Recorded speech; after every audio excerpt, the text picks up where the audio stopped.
नमस्कार, मी रेणुका. या बुलेटिनमध्ये तुमचं स्वागत आहे. आता बातमी आहे शिर्डी लोकसभा मतदारसंघातून आलेली. तिकडे काय काय राजकीय घडामोडी घडतायत जाणून घेऊयात. ससाणे यांच्या समर्थकांनी एकत्र येत एक बैठक घेतली, ज्याला विरोधी पक्षनेते राधाकृष्ण विखे पाटील यांनी हजेरी लावलेली होती आणि यावेळी त्यांनी आपल्या पक्षांतर्गत विरोधकांवर जोरदार तोंडसूक घेतलाय. काँग्रेस पक्ष राष्ट्रवादीच्या दावणीला बांधलाय का असा सवालही यावेळी उपस्थित झाल्याचं कळतंय. आपण बघतोय शिर्डीमधल्या या महत्त्वाच्या घडामोडी आहेत आणि या बैठकीमध्ये आपल्याला आपण जर बघत असू तर विरोधी पक्षनेते राधाकृष्ण विखे पाटील देखील इथे प्रामुख्याने हजर आहेत. जे काही घटनाक्रम जर आपण सगळा पाहिला तर एकूणच काही उतावळे झालेले लोक आपल्या जिल्ह्यामध्ये आहेत.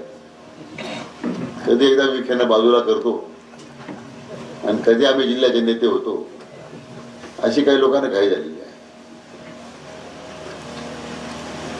खरं म्हणजे त्यांना हे समजलं पाहिजे की वरून असे कोणी नेते होत नाही. लोकांनी तुम्हाला नेता समजला पाहिजे हे त्यांना समजत नाही.